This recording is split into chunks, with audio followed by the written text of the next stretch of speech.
listen to this. This is about the triangle UFO that I'm going to prove that it has a patent.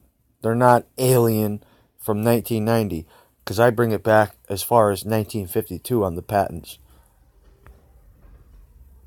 From late 1989 to the spring of 1990, hundreds of reports of lighted objects, often described as large triangular-shaped craft, were recorded in Belgium. The most spectacular sighting took place on the night of March 30th, 1990, where thousands of witnesses saw one or more. Now pay attention to those bulb structures on the corners in the center one. Were low-flying triangular UFOs with bright lights flashing in the center. The Belgian Air Force sent 2 F-16s to intercept the UFOs, which were tracked by several NATO radar stations. The pilots also tracked the objects on radar, but the F-16s, among the top jet interceptors in the world, were thoroughly outclassed by the triangular objects. Not only being able to accelerate at incredible speeds, but also having the ability to change altitude almost instantly. Major P. Lebret of the Belgian Air Force General Staff did not seem to think these were American craft. His report on observation Really? I'm going to prove they are. Of UFOs during the night of March 30th, 1990, includes a detailed chronology of events and dismisses several alternative hypotheses. The speeds measured at the time and the altitude shifts exclude the hypothesis according to which planes could be mistaken for the observed UFOs. The slow moves during the other phases differ also from the moves of conventional planes. Though speeds greater than the sound barrier have been measured several times, not any bang has been noticed. Here also, no explanation can be given. Well, I'm going to give you your explanation. Right here. And I got the patent right behind that. Take a look. It's not that hard to see. 1952, possibility of frequency multiplication and wave amplification by means of some relativistic effects.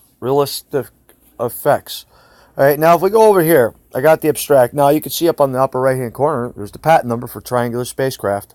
And this is exactly what they're showing you in their videos for the images. And here's the patented triangle from they created it in 1952, but they didn't patent it until 2000 and I believe 3 or so, which was right after 1989, after the sightings in Belgium. And this is proof that they are American spacecrafts. All right, abstract. A spacecraft having a triangular hull with vertical electrostatic line charges on each corner that produces a horizontal electrical field parallel to the sides of the hull. This field, interacting with a plane wave emitting by antennas on the side of the hull, generates a force per volume combining both lift and propulsion. Okay? It's not that hard to go on the internet and look up triangular spacecrafts and see a patent number and click on it. Why are you guys leaving out half of the information from the people? Why are you telling half a story about a Belgium UFO? Are you trying to get people to look into it and expose it? Are you afraid to expose it as being an American craft? Because this has always existed, guys. Take a look. There's no difference between those two crafts. These are patented items. Let's go here. Here's the patented item. Here it is. All the proof you freaking need.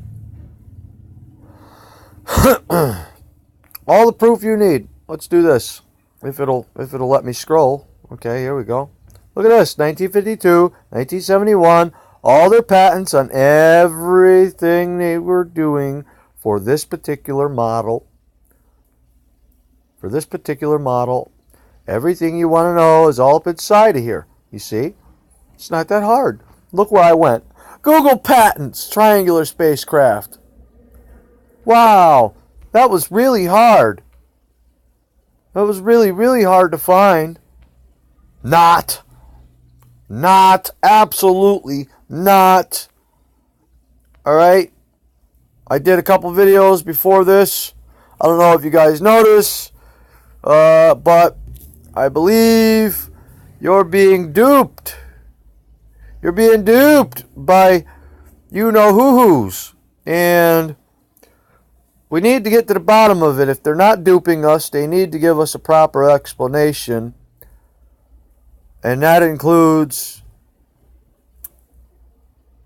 Mr. MRMBB333, because he's claiming it to be some sort of UFO that he's never seen it before. And if anybody's got any answers, let him know. Well, here's the answer. Here's the answer. And everybody's doing this. I mean, everybody's good at what they do on their channels as far as investigatives. You mean to tell me you're going to investigate everything in its mother, but when it comes down to these particular subjects, you haven't investigated nothing at all? You tell us a half a story? That's not right. I think an apology is in order for the viewers, period. No more misleading the viewers. Because the next time it happens, I'm just going to go all out and I'm going to start exposing all these YouTube channels that are misleading you. Telling you, sucking you in, but not giving you any positive information of where the source came from. Here's the source. U.S. patent number. U.S. 260 1450 19A1. Have a nice day, ladies and gentlemen.